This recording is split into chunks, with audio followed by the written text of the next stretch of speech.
My girlfriend took a break to find herself, slept with other men and came back begging, but I said no, and what followed left her speechless. Because that's exactly how my 5-year relationship with Elena started crumbling on a regular Wednesday night. There was nothing special about it, just me, her, and some leftovers from our favorite Thai place. But that's when she hit me with those ridiculous words, "I think we need a break." Now, I'm not the kind of guy who panics easily. I've built my life with steady hands. I own my house, have a solid career in IT, and like to keep things simple. That's why her little announcement threw me off for like half a second. Then it clicked. Elena wanted space. Fine, I thought, let her have it. But she wasn't going to have it under my roof. I kept calm, though. I put my fork down, looked her dead in the eye, and said, "Okay, if you need a break, take it. But this is my house, so you'll have to pack your things and figure out where you're staying." The way she blinked at me, you'd think I'd suggested she move to another planet. "Wait, seriously?" she asked. "Yes, seriously," I replied. What does she expect? For me to stick around while she found herself? If someone's unsure about you, why should you be the one to wait around for them to make up their mind? I wasn't interested in being anyone's safety net. To her credit, she didn't argue much. Maybe she thought I'd fight for her to stay or beg for an explanation. But I wasn't about to beg anyone to be in my life, not even Elena. By the end of the night, she packed a suitcase and called her sister to come pick her up. She stood at the door for a moment, looking like she wanted to say something, but I just opened the door and held it for her. That's the thing, if someone wants to leave, you let them. You don't hold on tighter and make them feel trapped, you let them go. Once the house was quiet, I sat in the living room staring at the half-eaten pad thai on the coffee table. It didn't feel like some huge emotional scene, it was more like a shrug moment. I wasn't heartbroken or devastated, I was just annoyed. I'd built this life where Elena had every opportunity to be happy, and instead of talking to me about whatever was bothering her, she decided to take the easy way out, a break. The next day, I packed up the few things she left behind, some toiletries, a couple of her favorite hoodies she always stole from me, and her dog-eared copy of Pride and Prejudice. I put everything in a box and stuck it in the hallway closet. If she wanted her stuff back, she could ask for it. I wasn't going to chase her down with a care package. Life without Elena didn't change much at first. I still got up at 6 a.m., went to the gym, and spent my days working on client projects. The house was quieter, but that wasn't necessarily a bad thing. I had more time to think, more time to focus on myself. It wasn't like I didn't care about Elena. I just wasn't going to let her absence throw my entire life off balance. What did throw me off, though, was how easily she'd walked away. I started replaying the past few months in my head, wondering if I'd missed something. Were there signs she was unhappy? Were there moments I should have noticed her pulling away? I didn't think so. Our relationship wasn't perfect, but it wasn't on life support either. We didn't fight much, and when we did, it was over dumb stuff like what to order for dinner or who left the toothpaste cap off. Normal couple things.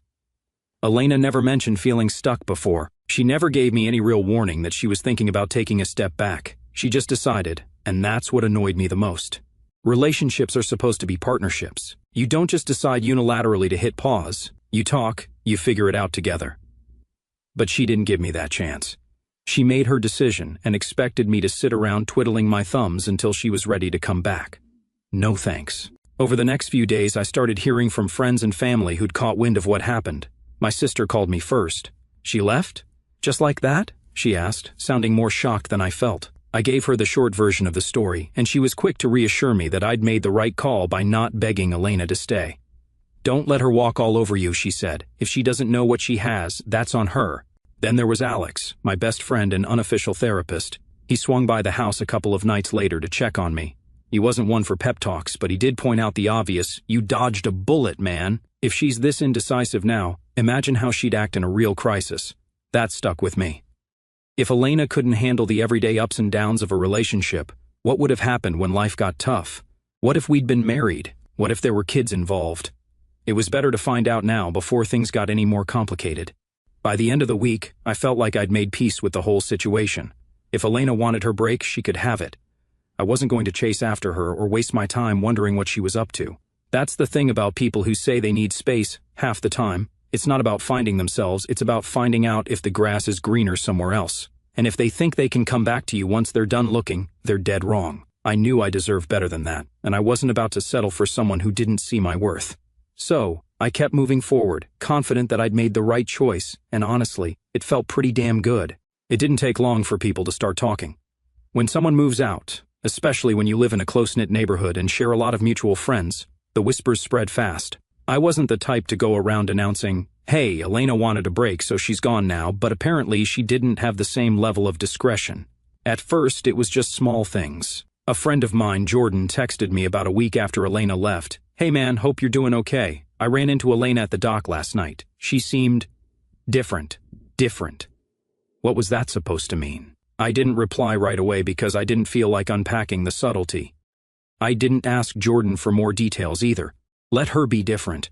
She wasn't my problem anymore. But then another friend, Lauren, called me a couple of days later. I wasn't sure if I should tell you this, she started, which is always a great opening line when someone's about to spill something you probably don't want to hear. I saw Elena out with some guy at the tavern last night. Looked kind of cozy, you know? Cozy. That word stuck with me, not because I cared what she was doing. I meant it when I said she could have her space, but because it confirmed something I already suspected.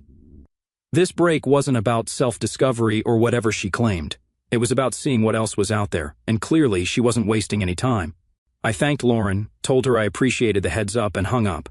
I wasn't mad, at least I didn't think I was. I wasn't jealous either. If anything, I felt a little insulted. 5 years together, and the first thing she does after leaving is hit up some bar with another guy?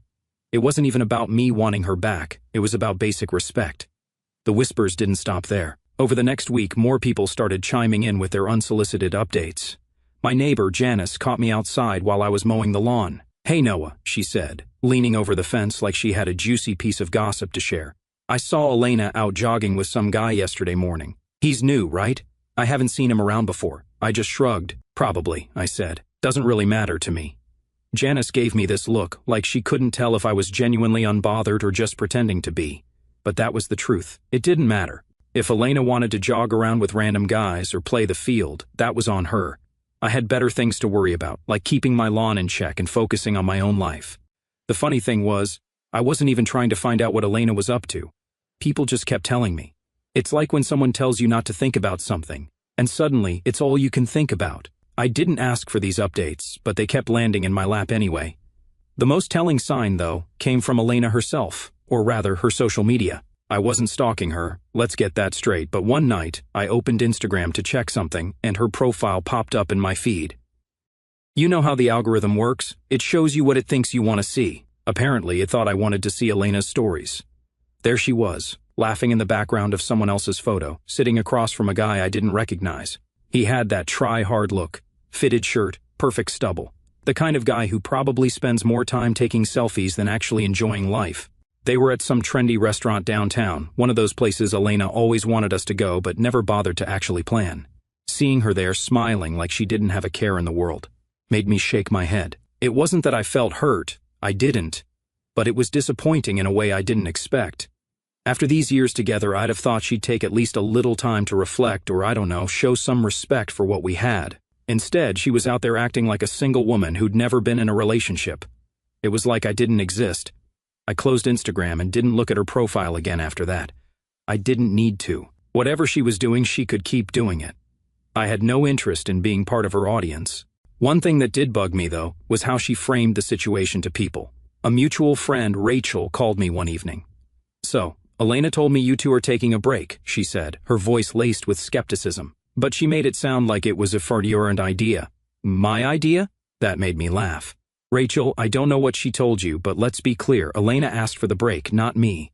I just told her she couldn't stick around here while she figured it out. She needed space, so I gave it to her. Rachel sighed. Yeah, that's not how she's spinning it. She's acting like you pushed her out or something. That didn't surprise me. Elena always had a way of twisting things to make herself look like the victim.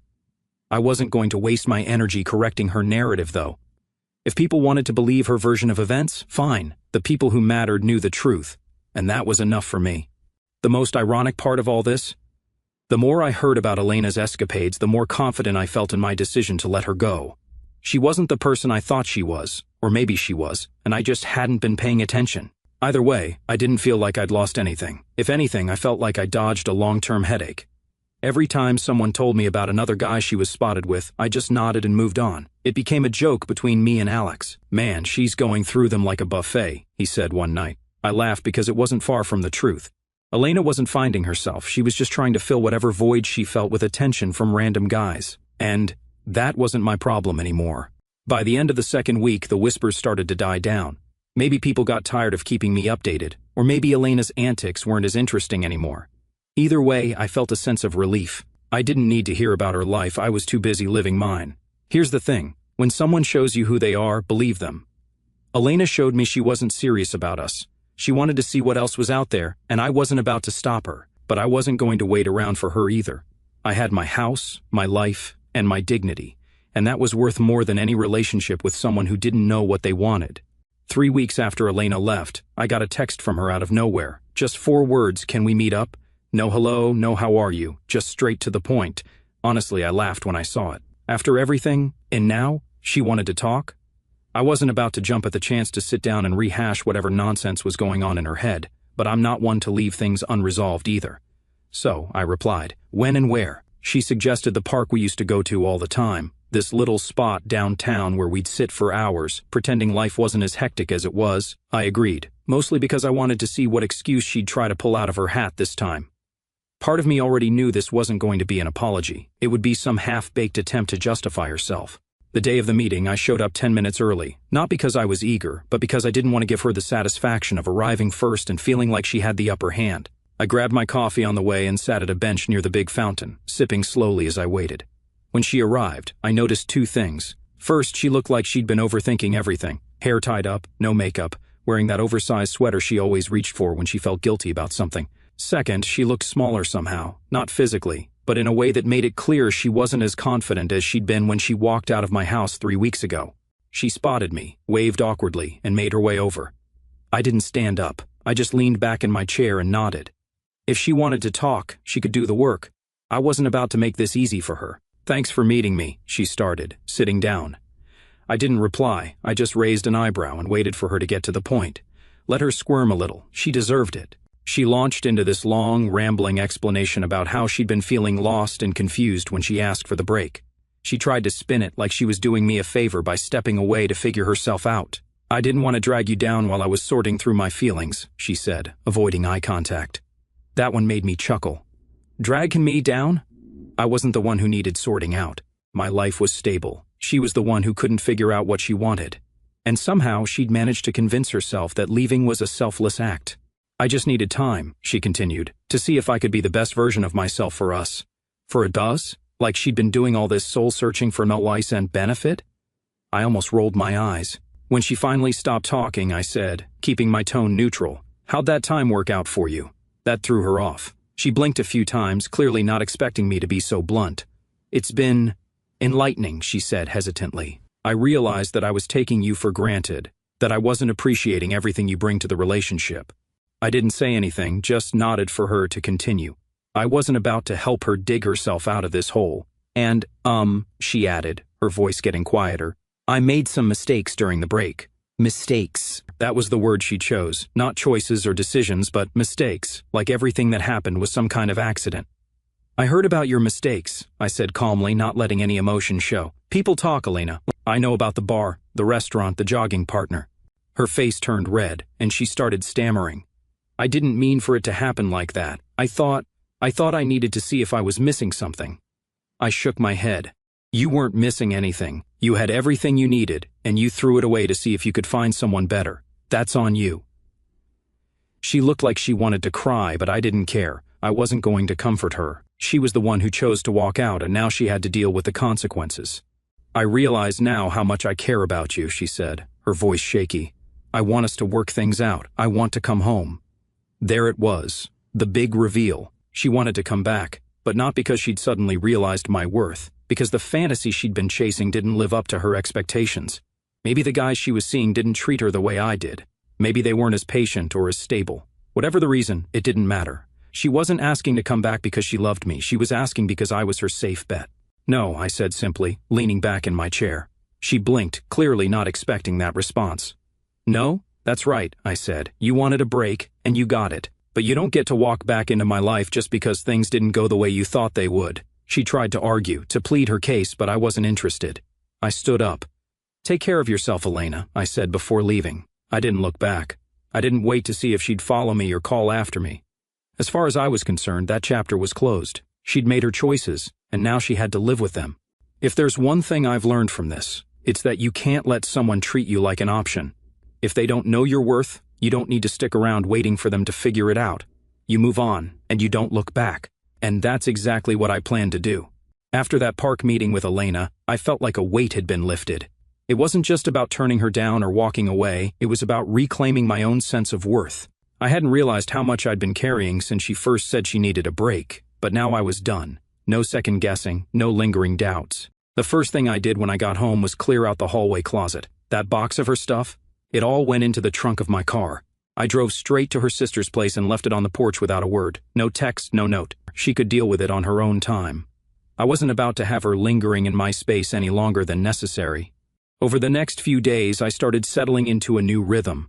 My house felt different without Elena's presence, but not in a bad way. It was quieter, sure, but also more peaceful. I didn't have to worry about her passive-aggressive sighs when I left a dish in the sink or her endless stream of suggestions about how I could improve the house.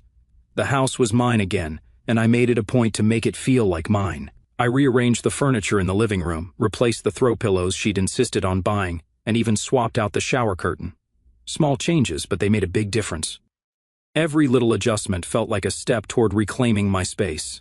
One night, Alex came over to hang out. He hadn't seen the house since Elena left, and the first thing he said when he walked in was, "Man, it feels way better in here now, like, I don't know, lighter." I laughed. "Yeah, it's amazing what happens when you take out the source of the negativity." He smirked. "Dude, you're thriving, and I'm here for it. What's the plan now, bachelor pad vibes?" I shook my head. "Nah, I'm not turning this into some party house. I just want to focus on me for a while, you know? Get back to what makes me happy." Work became another area where I really started to thrive. Without the constant distractions of a messy relationship, I found myself diving deeper into projects and actually enjoying them again. My focus was sharper, my productivity shot up, and I started getting recognition for it. My boss even pulled me aside one day to say, "Whatever you're doing differently, keep it up. It's paying off." Funny how cutting the dead weight from your personal life can make everything else fall into place. The real shift, though, was mental. I started noticing how much clearer my head felt without Elena's drama taking up space. I wasn't constantly questioning myself or trying to figure out what she wanted or needed. I wasn't worrying about whether something I said or did would set her off.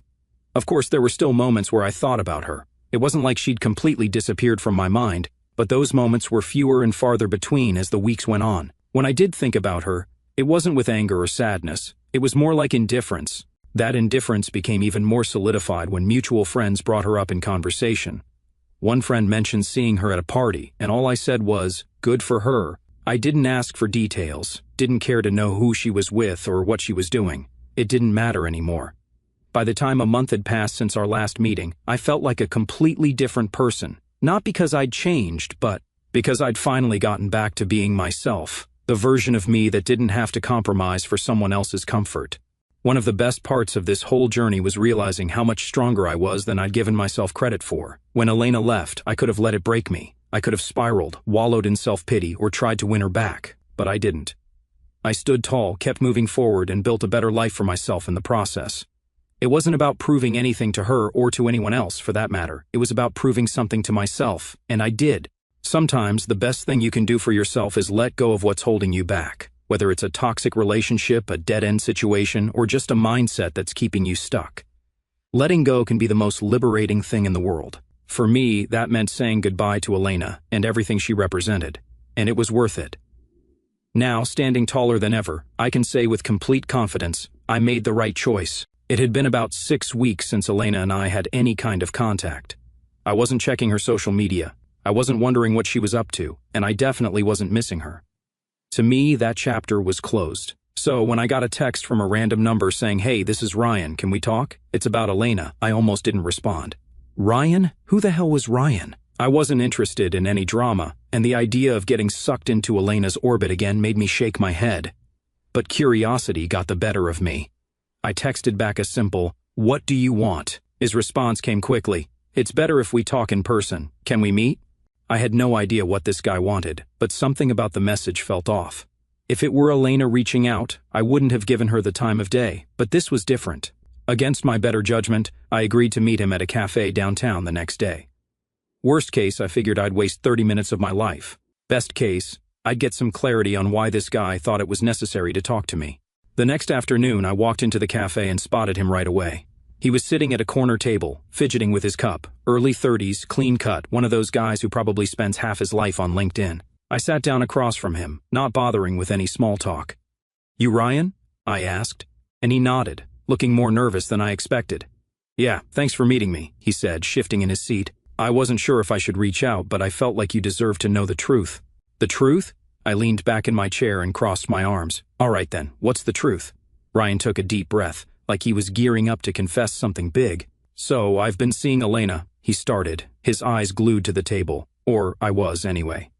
I raised an eyebrow but didn't say anything. No surprise there. I already knew Elena had been jumping from guy to guy since she left. The difference was, I hadn't cared enough to put faces or names to any of them. Ryan was just another name on the list. He must have noticed my lack of reaction because he kept talking, words tumbling out faster now. "The thing is, when we started seeing each other, she told me you two were done. Like, completely done. She said the break was just a formality and that you were emotionally checked out." I almost laughed at that. "Emotionally checked out?" I repeated, shaking my head. "Yeah, that's not how it went down. She asked for the break. I told her to pack her bags. End of story."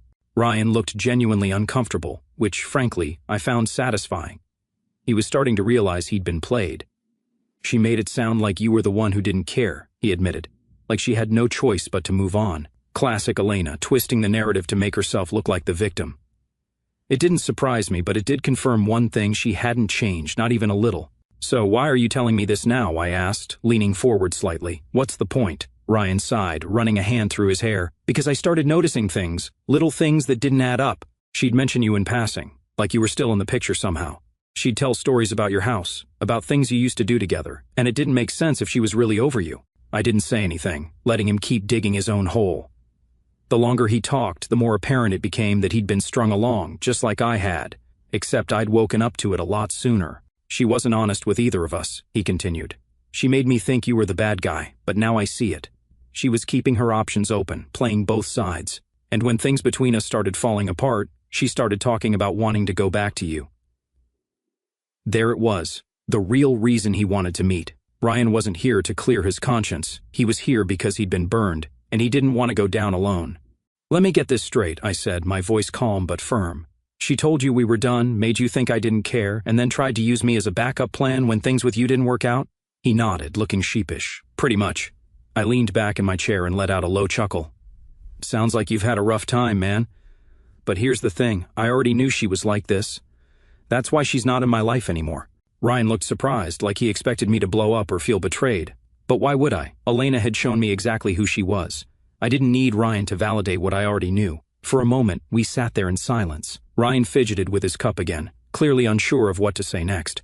Finally, he looked up at me and said, "I just thought you should know. I didn't want you to think you were crazy or anything." "Crazy?" I repeated with a smirk. "I'm not the one who got played. I saw through her the moment she asked for that break. You, on the other hand." I let the sentence hang, letting him feel the weight of his own choices. To his credit, Ryan didn't try to defend himself. He just nodded, like he knew he'd screwed up by getting involved with her in the first place. When we finally stood up to leave, Ryan hesitated for a moment before extending his hand. I considered ignoring it, but decided to shake it anyway. No point in holding a grudge against someone who was just as much a victim of Elena's games as I'd been. "Good luck," he said, his voice quiet. "I hope you find someone who deserves you."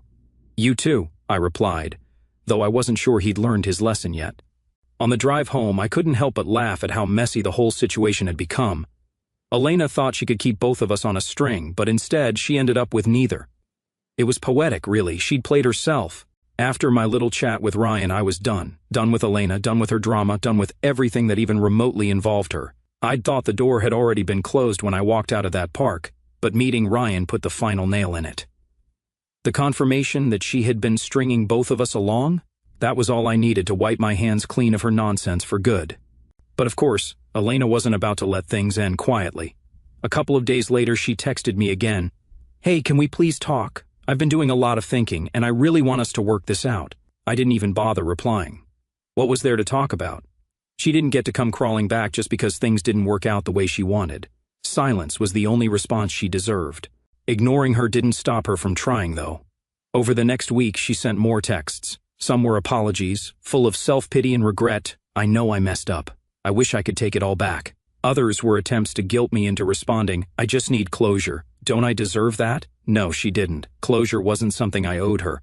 Then came the calls. I'd see her name pop up on my phone screen, and every time, I'd hit decline without a second thought. It was almost laughable how desperate she was getting. She'd burned every bridge between us, and now she was scrambling to rebuild them with empty words. I wasn't buying it. One night, she showed up at my house.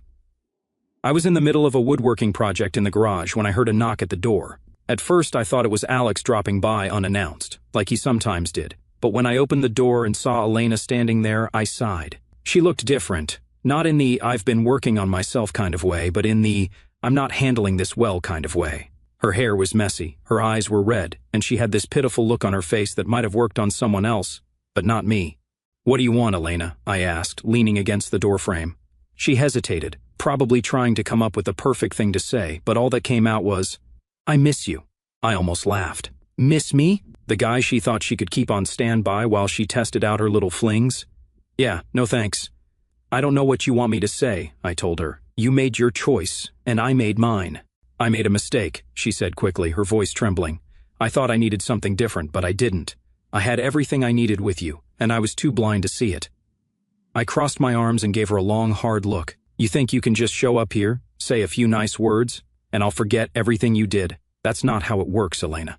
She started to cry then, tears streaming down her face as she tried to plead her case. I didn't know what I was doing. I was confused, and I got caught up in my own head.